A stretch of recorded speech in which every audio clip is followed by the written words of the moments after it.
Shalom, kembali lagi dengan saya dalam segmen Teduh with SS. Pada kesempatan ini kita akan berbicara satu tema yang berjudul komitmen dan konsisten. Kita baca satu ayat di dalam Lukas pasal yang ke-16 ayat yang ke-10. Saya akan bacakan Lukas 16 ayat yang ke-10.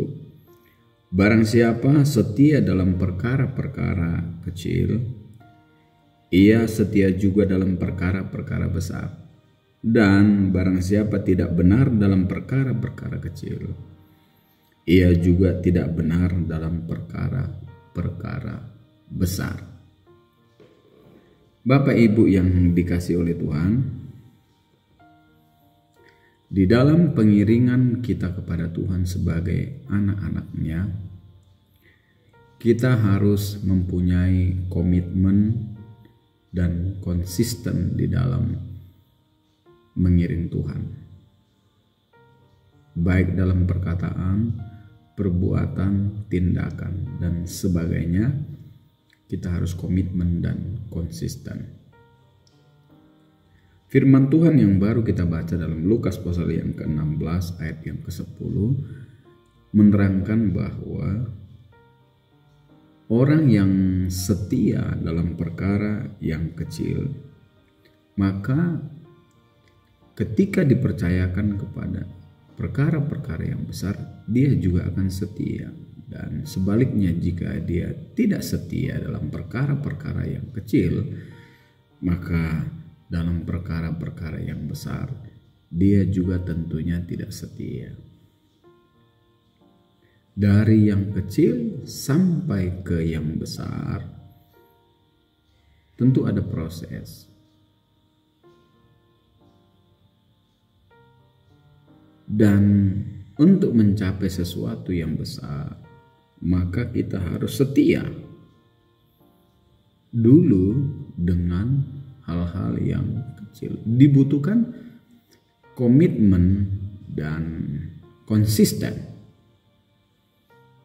dalam melakukan hal-hal yang kecil, sehingga pada akhirnya kita akan meraih perkara-perkara yang besar dalam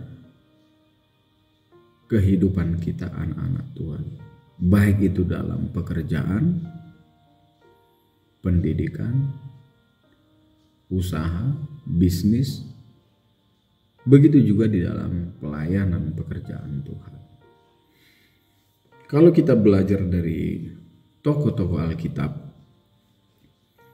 yaitu seperti Musa, Daud, Rut, begitu juga dengan Daniel, salah satunya, dan Rasul Paulus juga, serta banyak tokoh-tokoh yang lain. Mereka ini adalah orang-orang yang komitmen.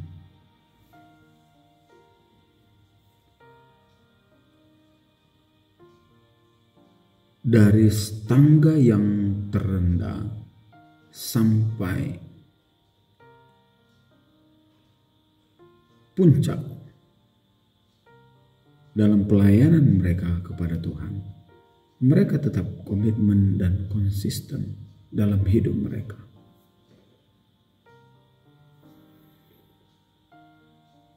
Ini terbukti ketika mereka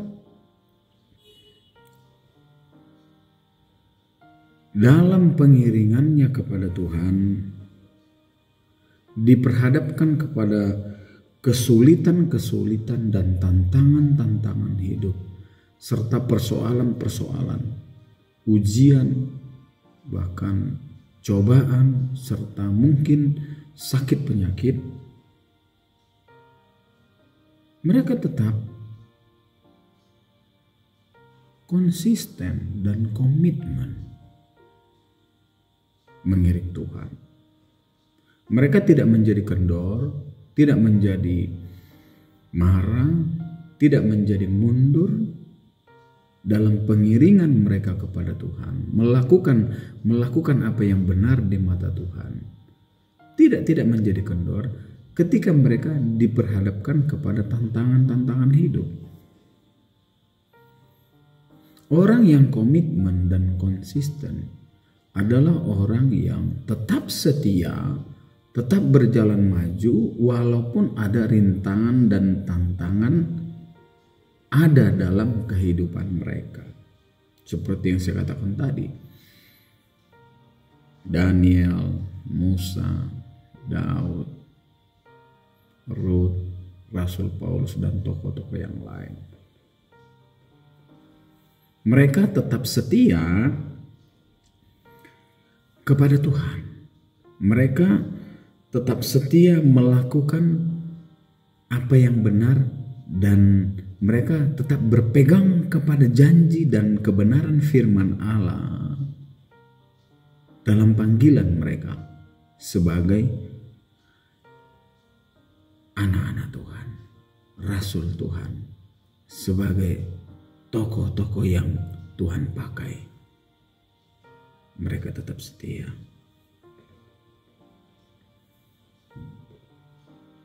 Terkadang saya mau katakan dalam hidup ini ada banyak orang yang hanya, khususnya banyak juga anak-anak Tuhan, hanya sebagai ikrar saja dalam hidupnya, kami mau komitmen dan setia kepada Tuhan.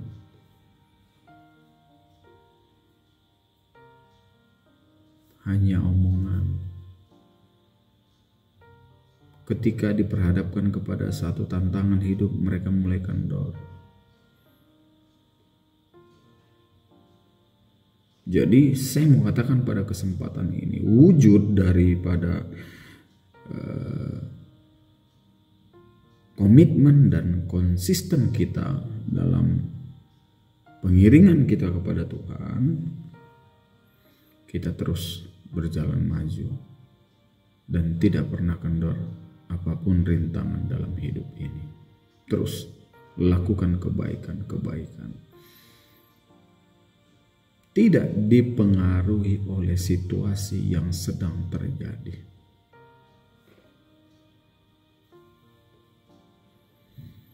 Dan kita lihat satu tokoh yang luar biasa, yaitu Tuhan Yesus. Ini adalah contoh pribadi yang komitmen dan konsisten melakukan kehendak Bapaknya.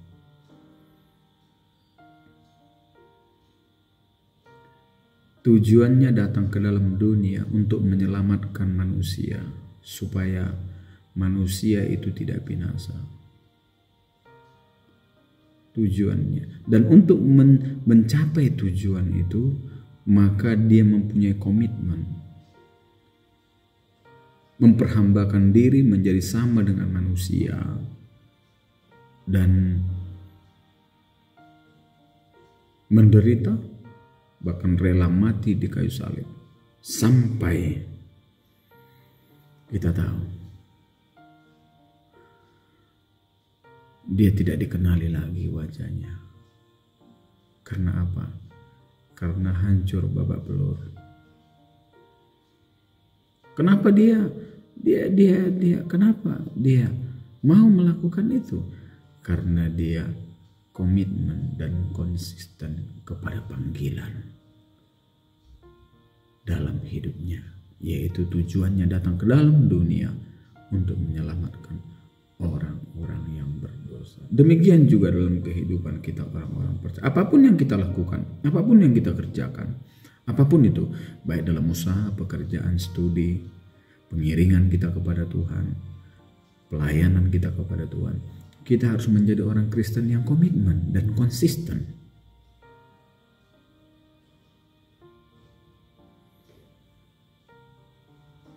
Bagaimana caranya supaya kita menjadi orang Kristen yang berkomitmen dan konsisten di dalam Tuhan? Yang pertama, tetap setia walaupun di tengah badai kehidupan. Tetap setia. Orang yang komitmen dan konsisten adalah orang yang setia. Setia, seperti firman Tuhan yang sudah kita baca di awal. Dia harus setia. Dulu dengan perkara-perkara yang kecil, maka Tuhan akan percayakan perkara-perkara yang besar. Kita harus setia dalam hidup ini, dalam pengiringan kita kepada Tuhan. Begitu juga dalam pekerjaan, apapun itu dalam hidup ini. Kita harus memiliki kesetiaan. Karena apa? Kesetiaan adalah wujud dari komitmen dan konsisten kita dalam hidup ini. Itu yang pertama. Yang kedua,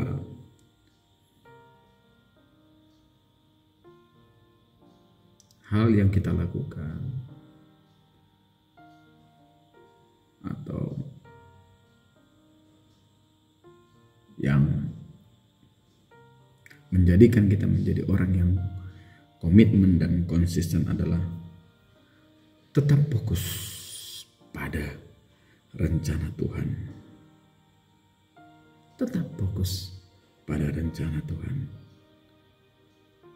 Dan apa yang kita raih, apa yang akan kita raih bersama dengan Tuhan. Fokus. Saya yakin dan percaya, kalau kita menjadi orang Kristen yang setia, fokus, otomatis dalam pengiringan kita kepada Tuhan,